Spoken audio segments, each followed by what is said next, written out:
Good morning day students. आज हम class reptilia के बारे में पढ़ेंगे। ठीक है, अब तक हमने एम्फीबिया को पढ़ लिया था, अब हम क्लास रेप्टिलिया को पढ़ेंगे। तो क्लास रेप्टिलिया जो है, इसके अंदर क्रीपिंग वर्टिब्रेट्स आते हैं। वो वर्टिब्रेट्स जो रेंग के चलते हैं वो इस क्लास में इंक्लूड किए गए हैं। द क्रीपिंग वर्टिब्रेट्स इनको बोला जाता है, रेंग के चलते हैं ये। ठीक है, और रेप्टाइल्स जो हैं वो क्रीपिंग भी हैं और बुरोविंग भी हैं, बिल बना के भी रहते हैं बहुत सारे रेप्टाइल्स। और इसके साथ साथ में कोल्ड ब्लडेड हैं जो अपने बॉडी टेम्परेचर को मेंटेन नहीं रख सकते हैं। ठीक है, तो the reptiles are creeping and burrowing and cold blooded vertebrates. ठीक है, रेप्टाइल्स के अंदर लगभग 6000 स्पीसीज इंक्लूड हैं। रेप्टिल्स क्लास रेप्टिलिया जो है, इसमें लगभग 6000 स्पीसीज होती हैं। ठीक है, अब हम बात करते हैं इनके जनरल कैरेक्टर्स की। जनरल कैरेक्टर्स में हम सबसे पहले देखते हैं हैबिटेट, कि किस तरह के हैबिटेट में वो रहते हैं। ठीक है, हैबिटेट की अगर हम बात करें तो ये फर्स्ट टेरेस्ट्रियल वर्टिब्रेट्स हैं, मतलब ये ट्रू टेरेस्ट्रियल वर्टिब्रेट्स हैं जो ज़मीन पर रहते हैं। ठीक है, इनका जो प्राइमरी हैबिटेट है वो है सॉइल, लैंड। ठीक है, प्राइमरी हैबिटेट जो है वो है लैंड, और इसीलिए इनको बोला जाता है first true terrestrial vertebrates. Amphibians जो है वो दोनों जगह पर रह सकते हैं।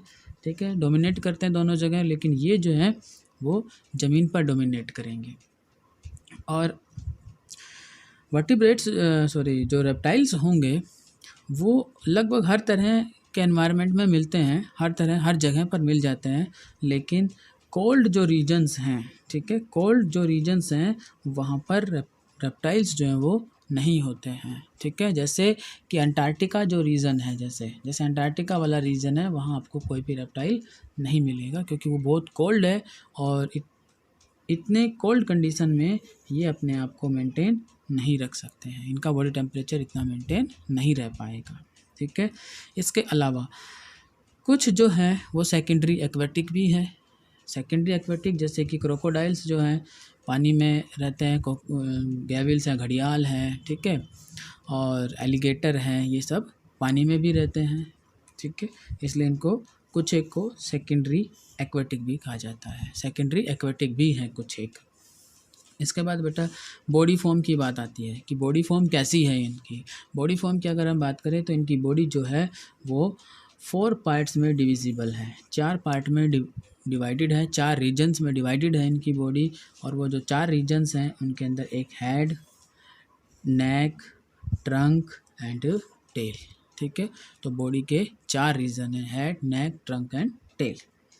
और इससे पहले जो एम्फीबियंस पढ़े थे हमने, उसमें बॉडी जो मोस्टली जो बॉडी डिवाइडेड थी एम्फीबियंस की वो 2 रीजन में थी, लेकिन यहाँ पर क्या आ गए हैं, 4 रीजन आ गए हैं। ठीक है, अब अपेंडेजेस की बात करते हैं कि किस तरह के अपेंडेजेस, किस तरह की स्ट्रक्चर्स इनकी बॉडी से और निकली हुई होगी, प्रेजेंट होगी। तो यहाँ पर 2 पेयर जॉइंटेड अपेंडेजेस हैं। ठीक है, यहाँ पर 2 पेयर जॉइंटेड अपेंडेजेस हैं, क्योंकि इसमें जो हमने क्लास पढ़ी थी टेट्रापोडा, तो टेट्रापोडा का मतलब ही यही था 4 लिम्स। तो यहाँ पर भी क्या होंगे, 2 पेयर लिम्स होंगे, जॉइंटेड अपेंडेजेस होंगे। ठीक है, और जॉइंटेड अपेंडेजेस जो होंगे यहाँ पर वो पेंटाडेक्टाइल होंगे। ठीक है, पेंटाडेक्टाइल अभी कल भी मैंने आपको बताया था पेंटाडेक्टाइल क्या होता है, 5 डिजिट्स होंगे इनके पास में। एक लिम्ब जो इनका होगा उसमें 5 डिजिट्स होंगे।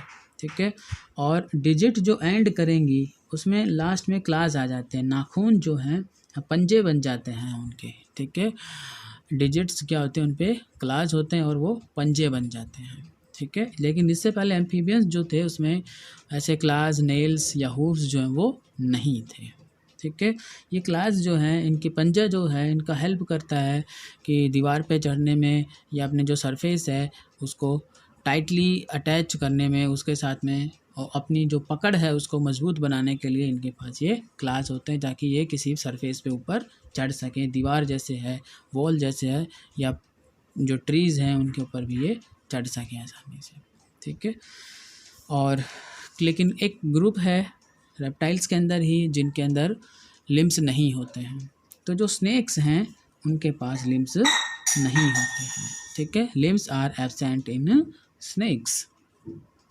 और बॉडी वॉल की बात करते हैं, ठीक है। तो आप अपेंडेजेस में याद रखेंगे 2 पेयर जॉइंटेड अपेंडेजेस, लिम्स बोलेंगे, और लिम्स में 5 डिजिट्स होंगी, और हर डिजिट जो है वो क्लास में एंड होगी, पंजा बन जाता है उससे उसका, ठीक है। बॉडी वॉल की बात करते हैं। बॉडी वॉल में स्किन जो है वो इनकी ड्राई है, ठीक है, रफ है, हॉर्नी है, और इस पर कुछ एपिडर्मल स्केल्स या सैक्यूट्स प्रेजेंट होते हैं, ठीक है। स्किन बिल्कुल dry, rough and horny, bearing epidermal scales यहाँ पर एपिडर्मल स्केल्स प्रेजेंट होंगे स्किन पे, ताकि स्किन को प्रोटेक्शन दिया जा सके, ठीक है। और ये स्केल्स या सैक्यूट्स यहाँ क्या बनाते हैं, एक्जोस्केलेटन बनाते हैं, इनका एक्जोस्केलेटन बनाते हैं। और यही जो स्किन है एम्फीबियंस में स्मूथ और स्लाइमी थी, ठीक है, मॉइस्ट थी, लेकिन यहाँ पर कैसी है, ड्राई और रफ है, ठीक है। लेकिन एपिडर्मल स्केल्स यहाँ पर प्रेजेंट है, जबकि एम्फीबियंस में स्केल्स नहीं थे, एब्सेंट थे वहाँ पर, लेकिन यहाँ स्केल्स प्रेजेंट हैं, ठीक है। इसके बाद नेक्स्ट फीचर की बात करते हैं एंडोस्केलेटन। तो एंडोस्केलेटन इनका जो है बेटा वो बोन्स का और कार्टिलेज का बना होगा। Endoskeleton is bony and cartilaginous, ठीक है, बोन्स का और कार्टिलेज का एंडोस्केलेटन होगा इनका।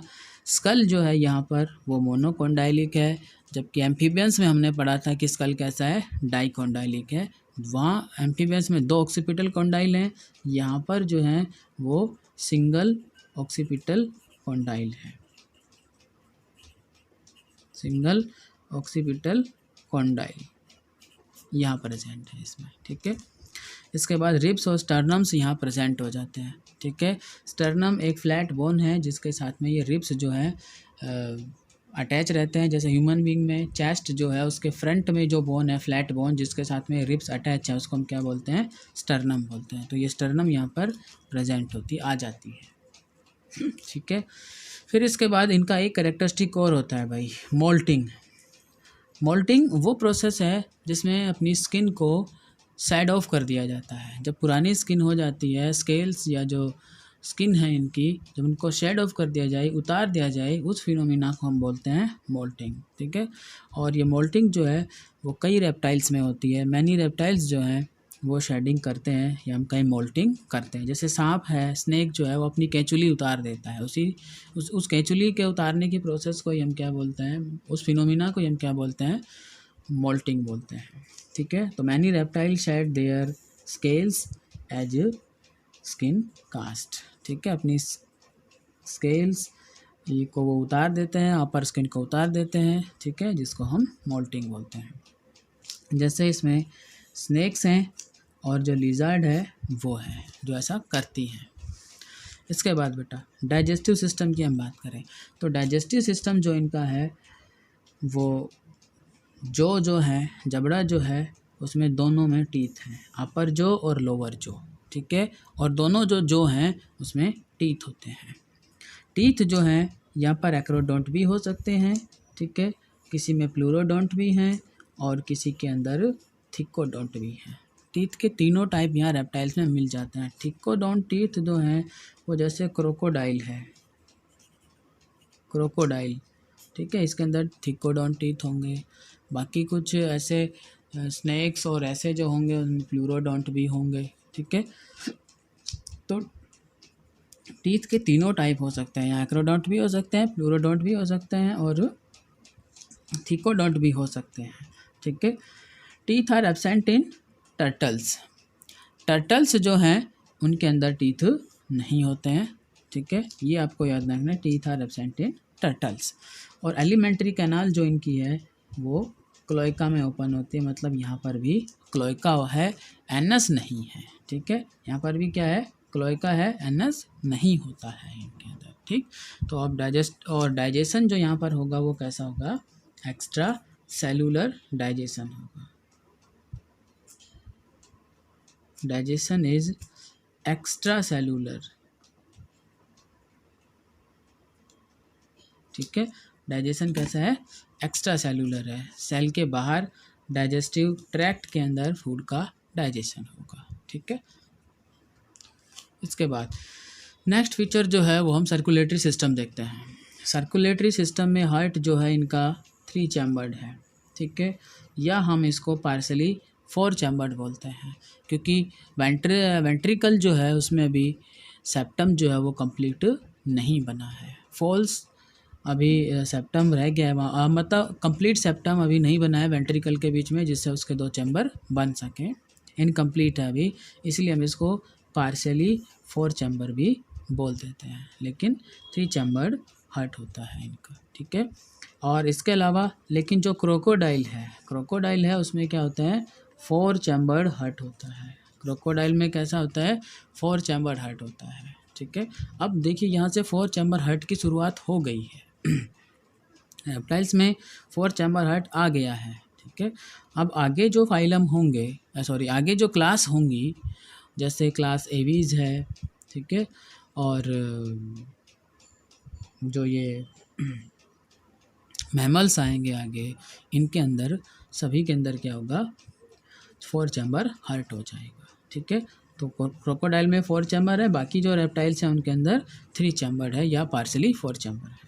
रिनल पोर्टल सिस्टम यहाँ पर रिड्यूस हो जाता है, ठीक है, इतना डेवलप नहीं है इनके पास में।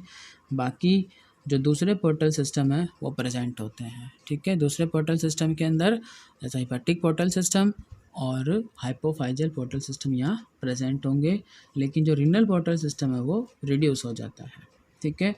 आरबीसी जो है वो ओवल हैं, बाइकन्वेक्स हैं और न्यूक्लिएटेड है, ठीक है। न्यूक्लियस होगा, आरबीसी की जो शेप है वो ओवल या बाइकन्वेक्स शेप में होगी और न्यूक्लियस होगा उसके अंदर, ठीक है। ब्लड जो है वही रेड कलर का होगा हीमोग्लोबिन पिगमेंट की वजह से, हीमोग्लोबिन पिगमेंट जो आरबीसीज के अंदर होगा, ठीक है। और ब्लड का जो काम है, सर्कुलेटरी सिस्टम का जो काम है, वो ऑक्सीजन और कार्बन डाइऑक्साइड को ट्रांसपोर्ट करना, न्यूट्रिएंट को ट्रांसपोर्ट करना, ठीक है, मेन काम है ट्रांसपोर्ट का इनका। अब हम दूसरे सिस्टम पे आते हैं, रेस्पिरेटरी सिस्टम। तो रेस्पिरेटरी सिस्टम जो है उसमें रेस्पिरेटरी ऑर्गन क्या है, तो रेस्पिरेटरी ऑर्गन यहाँ सभी के पास में क्या है भाई, लंग्स हैं। लंग्स से ये रेस्पिरेशन करते हैं, चाहे पानी में भी अगर रहते हैं तो पानी में भी ये लंग्स से ही रेस्पिरेशन करेंगे, ठीक है। और लंग्स की जो एक्सपेंसन और कॉन्ट्रैक्शन है, उसका जो साइज जब बढ़ता, सांस लेते हैं तो थोड़ा साइज बढ़ जाता है, छोड़ते थोड़ा घट जाता है, ठीक है। वो एक्सपेंसन और कॉन्ट्रैक्शन कौन कंट्रोल कर रहा है, रिब्स कंट्रोल कर रही है, ठीक है। कितना साइज बढ़ेगा कितना घटेगा वो रिब्स के अकॉर्डिंग घटेगा और बढ़ेगा, मतलब सांस लेते हैं और छोड़ते टाइम पे। तो रेस्पिरेटरी ऑर्गन आप याद रखेंगे यहाँ पर क्या है, लंग्स हैं, और यही है, और दूसरा कोई रेस्पिरेटरी ऑर्गन नहीं है यहाँ पर, ठीक है। इसके बाद एक्सक्रीटरी सिस्टम, और एक्सक्रीटरी सिस्टम जो है उसमें क्या है, किडनीज़ हैं, ठीक है। एक्सक्रीटरी सिस्टम में एक्सक्रीटरी ऑर्गन क्या है, किडनीज़ हैं, ठीक है। और यूरिनरी ब्लैडर जो है वो यहाँ पर प्रेजेंट है, आ गया है यूरिनरी ब्लैडर, लेकिन स्नेक्स जो हैं उनके अंदर यूरिनरी ब्लैडर नहीं है, ठीक है। तो यूरिनरी ब्लैडर जो है वो एम्फीबियंस में बन चुका था, जो फ्रॉग है उनमें आ गया था, और अब यहाँ पर भी जो यूरिनरी ब्लैडर है वो फुल डेवलप हो चुका है, लेकिन जो स्नेक्स हैं उनके अंदर यूरिनरी ब्लैडर नहीं होता है, ठीक है। इसके बाद भाई एक्सक्रीटरी प्रोडक्ट जो है वो यूरिक एसिड है, ठीक है। टेरेस्ट्रियल फॉर्म जो होंगी, जो टेरेस्ट्रियल रेप्टाइल्स होंगे उनके अंदर तो जो एक्सक्रीटरी प्रोडक्ट है वो क्या होगा, यूरिक एसिड होगा, ठीक है। और जो एक्वेटिक फॉर्म होंगी, जो पानी में रहने वाली फॉर्म है, ठीक है, उनके अंदर जो एक्सक्रीटरी वेस्ट है वो है यूरिया। तो दोनों तरह के प्रोडक्ट हो सकते हैं, टेरेस्ट्रियल फॉर्म में सभी के पास यूरिक एसिड है एक्सक्रीटरी प्रोडक्ट, और जो पानी में रहते हैं उनके अंदर यूरिया एक्सक्रीटरी प्रोडक्ट होता है, ठीक है। इसके बाद भाई सेंसरी सिस्टम, सेंसरी सिस्टम में हम देखते हैं कि एक तो लेटरल लाइन सेंस ऑर्गन्स जो है वो एब्सेंट है यहाँ पर। अब यहाँ लेटरल लाइन सेंस ऑर्गन्स नहीं है, lateral line sense organ fishes और जो कुछ एक एक्वेटिक एम्फीबियंस थे उनके अंदर प्रेजेंट है। एम्फीबियंस में जो एक्वेटिक फॉर्म थी वहाँ प्रेजेंट थे, फिशेज में प्रेजेंट थे लेटरल लाइन सेंस ऑर्गन, लेकिन अब रेप्टाइल्स में और आगे किसी और फाइलम में लेटरल लाइन सेंस ऑर्गन्स नहीं होते हैं, अब्सेंट हो जाते हैं, अब ये रिड्यूस हो ख़त्म हो जाते हैं, ठीक है। इसके अलावा यहाँ इंटरनल नेरीज है, ठीक है, और मिडिल और इनर ईयर जो है वो भी यहाँ पर प्रेजेंट है। अभी एक्सटर्नल ईयर जो है वो नहीं बने हैं, ठीक है, मिडिल ईयर है और इनर ईयर होते हैं। स्नेक्स जो होते हैं उनके पास में एक और ऑर्गन होता है जिसको हम जैकबसन ऑर्गन बोलते हैं। ये जो बक्कल कैविटी है उसके रूफ पे प्रेजेंट होता है एक स्पेशल ऑर्गन जिसको हम जैकबसन ऑर्गन बोलते हैं। और ये ऑडर जो होता है, ऑडोर जो होता है, स्मेल जो होती है उसको सेंस करने का काम करता है। स्नेक जो होते हैं उनके लिए ये सेंस करना, स्मेल जो होती है, ऑडोर जो होता है उसको सेंस करने का काम करता है जैकबसन ऑर्गन। और ये कहाँ प्रेजेंट होता है?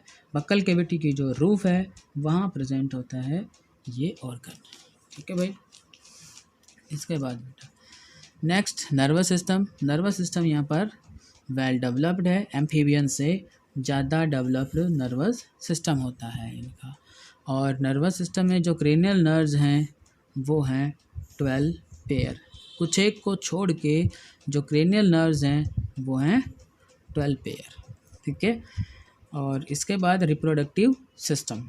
रिप्रोडक्टिव सिस्टम की अगर हम बात करें तो सेक्सेस जो हैं वो सेपरेट हैं, मतलब ये कैसे हैं? यूनिसेक्सुअल हैं। ठीक है, ये कैसे हैं? यूनिसेक्सुअल हैं। और इसके साथ भाई कोपुलेटरी ऑर्गन्स जो है, मेल जो होता है वहाँ पर कोपुलेटरी ऑर्गन्स जो है वो आ गए हैं। ठीक है, जिससे मेल जो है अपने मेल गैमेट को फीमेल बॉडी में डिस्चार्ज कर सकते हैं। ठीक है। और गोनोडक्ट्स जो हैं वो अभी भी क्लोइकल चैम्बर में ओपन होती हैं। ठीक। और फर्टिलाइजेशन जो है इनके अंदर वो कैसा है? इंटरनल है। ठीक है, गैमेट का फ्यूजन जो है वो फीमेल बॉडी के अंदर होगा। और फीमेल जो हैं वो जनरली कैसे होते हैं? विवी पैरस होते हैं। फीमेल जनरली विवी पैरस होते हैं, एग देते हैं। ठीक है। और उसके बाद एग से फिर हैचिंग के बाद नया ऑर्गेनिज्म जो है वो बाहर निकलता है। ठीक है। तो फर्टिलाइजेशन यहाँ पर इंटरनल है। फीमेल्स जनरली विवी पैरस होती है, एग देती है। ठीक है। तो ये था कुछ रिप्रोडक्टिव सिस्टम के बारे में। आगे हम देखते हैं अभी डेवलपमेंट और क्लीवेज कैसा होगा इनका। नेक्स्ट देखते हैं डेवलपमेंट। और डेवलपमेंट जो होता है वो यहाँ पर कैसा है? डायरेक्ट है। अब लार्वा जो है वो नहीं बनता है यहाँ पर। ठीक है, रेप्टाइल्स में लार्वा नहीं होता है, डेवलपमेंट जो है वो डायरेक्ट होता है। ठीक है। क्लीवेज जो है वो होलोब्लास्टिक है। और होलोब्लास्टिक क्लीवेज इक्वल भी हो सकता है यहाँ और अनइक्वल भी हो सकता है, लेकिन क्लीवेज कैसा है? होलोब्लास्टिक है। ये आप याद रखेंगे। और इसके बाद एम्ब्रियो जो बनता है यहाँ पर, ठीक है, एम्ब्रियो जो है उसमें एम्ब्रियोनिक मेम्ब्रेन आ जाती है। ठीक है, एम्ब्रियो जो है वो 4 मेम्ब्रेन से बाउंडेड है। 4 मेम्ब्रेन आ जाती हैं जिनको हम क्या बोलते हैं? एम्ब्रियोनिक मेम्ब्रेन बोलते हैं। तो वो एम्ब्रियोनिक मेम्ब्रेन जो हैं वो कौन कौन सी हैं? एक है कोरियन, उसमें एक है एमनियन, एक है एलेंटॉयस और एक होता है योक सैक। 4 तरह की एम्ब्रियोनिक मेम्ब्रेन है, कोरियन, एमनियन, एलेंटॉयस, योक सैक। ठीक है। और इन सभी का अपना अपना फंक्शन है। ठीक है। और ये एम्ब्रियोनिक मेम्ब्रेन में कुछ एक जो है वो एक्सक्रीशन में भी हेल्प करते हैं, कुछ रेस्पिरेशन में हेल्प करते हैं। ठीक है। एमनियन जो है वो एमनियोटिक कैविटी बनाता है जिसमें एमनियोटिक फ्लूइड भरा होता है जो कि एम्ब्रियो के लिए शॉक एब्जॉर्बिंग का काम करता है। ठीक है। इन सभी के अपने अपने फंक्शंस होते हैं, वो हम आगे रीड करेंगे इनका। जब हम मैमल्स के बारे में पढ़ेंगे तब हम पूरी डिटेल से इन कोरियन, एमनियन और एलेंटॉयस को पढ़ेंगे। लेकिन यहाँ पर अब कहने का मतलब है कि एम्ब्रियोनिक मेम्ब्रेन जो है वो आ चुकी है, डेवलप हो चुकी है। ठीक है। और एम्ब्रियोनिक मेम्ब्रेन कौन सी हैं? कोरियन, एमनियन, एलेंटॉयस और योक सैक। ठीक है। इसके बाद ये तो था रेप्टाइल्स के बारे में। अब कुछ एक जो टर्म्स हैं यहाँ पर, ठीक है, वो हम स्टडी करते हैं। कुछ एक टर्म्स में अगर हम बात करें बेटा तो यहाँ जैसे हर्पेटोलॉजी, हर्पेटोलॉजी में रेप्टाइल्स को स्टडी किया जाता है। मतलब ये साइंस की, बायोलॉजी की एक वो ब्रांच है जिसके अंदर हम रेप्टाइल्स को स्टडी करते हैं। ठीक है, हर्पेटोलॉजी बोलते हैं उसको, याद रखेंगे। Herpetology, study of reptiles. इसके अलावा एक और है सर्पेंटोलॉजी या ओफियोलॉजी, जिसमें स्टडी ऑफ स्नेक्स, मतलब स्टडी ऑफ स्नेक को क्या बोला जाता है? सर्पेंटोलॉजी या ओफियोलॉजी बोला जाता है। ठीक है। और एक है study of lizard. Study of lizard को क्या बोला जाता है? Saurology. Saurology, study of lizard. ठीक है, स्टडी ऑफ लिजार्ड, इसको हम सोरोलॉजी बोलते हैं। अब इसके कुछ एग्जांपल्स देखते हैं बेटा हम। एग्जांपल्स में जैसे लिजार्ड्स हैं, रेप्टाइल्स के अंदर लिजार्ड्स हैं, स्नेक्स हैं और कुछ दूसरे और रेप्टाइल्स भी हैं। तो लिजार्ड्स के अंदर वो लिजार्ड है, चैमलियन है जिसको हम गार्डन लिजार्ड बोलते हैं, वायरनस है, ग्योरा जिसको हम बोलते हैं, ठीक है, हॉर्न टोड है, यूरोमेस्टिक्स है, ठीक है, कैलोटिस है जिसको हम गिरगिट बोलते हैं, और ड्रैको जिसको हम फ्लाइंग रेप्टाइल्स है, ये फ्लाइंग रेप्टाइल्स है, ठीक है, फ्लाइंग लिजार्ड इसको बोलते हैं ड्रैको को। इसके बाद में बेटा स्नेक्स हैं। स्नेक्स कौन से हैं? बहुत सारे टाइप के स्नेक्स होते हैं। इंडियन कोबरा है, क्रेट है, वाइपर है, सी स्नेक है, पाइथन है, बहुत सारे टाइप के स्नेक्स होते हैं, ठीक। और अदर रेप्टाइल्स की अगर हम बात करें तो टर्टल है, टोर्टोइज, क्रोकोडाइल, एलिगेटर, गेविल्स, घड़ियाल जिसको हम बोलते हैं, वो रेप्टाइल्स हैं, ठीक है। इसके बाद कुछ स्नेक्स के बारे में हम देखते हैं कि पॉइजनस स्नेक्स और नॉन पॉइजनस स्नेक्स। स्नेक्स जो होते हैं वो पॉइजनस होते हैं और पॉइजनस और नॉन पॉइजनस दोनों तरह के स्नेक होते हैं, लेकिन 90% जो स्नेक्स होते हैं वो कैसे होते हैं? नॉन पॉइजनस स्नेक्स होते हैं। 90% स्नेक जो है वो नॉन पॉइजनस हैं, ठीक है। तो पॉइजनस स्नेक में जैसे इंडियन कोबरा जो है, किंग कोबरा जो है, कॉमन क्रेट जो है, ठीक है, बैंडेड क्रेट है, रसल वाइपर है, पिट वाइपर है, रेटल स्नेक है, ठीक है, कोरल स्नेक है, सी स्नेक है, बहुत सारे टाइप के ये स्नेक्स हैं जो पॉइजनस होते हैं, लेकिन 10% ही होते हैं ऐसे जो पॉइजनस होते हैं। मोस्टली जो होते हैं वो नॉन पॉइजनस होते हैं। और नॉन पॉइजनस स्नेक्स जो होते हैं वो पाइथन है, ठीक है, ब्लाइंड स्नेक है, स्नेक की टाइप है, रेड स्नेक है जो चूहे खाता है वो स्नेक है, ठीक है, बोआ जो है, दुमोही जिसको हम बोलते हैं वो है, वो भी नॉन पॉइजनस है। ट्री स्नेक होते हैं कुछ एक, और बीन स्नेक होते हैं जो नॉन पॉइजनस है। इसके बाद भाई स्नेक जो पॉइजनस स्नेक है वहाँ स्नेक वीनम होता है, एक स्पेशल तरह की प्रोटीन होती है जो पॉइजन का काम करता है, जहर की तरह से काम करता है। स्नेक वीनम जो होती है वो 2 तरह की होती है, ठीक। और 2 तरह की स्नेक वीनम जो है उसमें एक है न्यूरोटॉक्सिक वीनम और एक होती है हीमोलाइटिक वीनम। तो न्यूरोटॉक्सिक वीनम जो है वो नर्वस सिस्टम पे एक्ट करती है, इसको डैमेज करती है, ठीक है। और ये जो वीनम होती है वो कोबरा के अंदर, क्रेट के अंदर, सी स्नेक के अंदर, कोरल स्नेक के अंदर प्रेजेंट होती है, ठीक है। इसके बाद हीमोलिटिक वीनम जो होता है, हीमोलिटिक वीनम वो स्नेक वीनम है जो आरबीसीज को ब्रेक कर देता है, ठीक है। और ये जो वीनम होता है वो वाइपर के अंदर होता है, ठीक है, वाइपर स्नेक जो है उसके अंदर हीमोलिटिक वीनम होता है। तो ये थे कुछ रेप्टाइल्स, ठीक है, और एग्जाम्पल उनके पॉइजनस, नॉन पॉइजनस स्नेक, ठीक है। इसको अच्छे से आपको रीड करना है, जनरल फीचर्स को आपको सभी को। और इसके बाद अब हम क्लास एवी जो है उसके बारे में पढ़ेंगे नेक्स्ट लेक्चर में। थैंक यू भाई।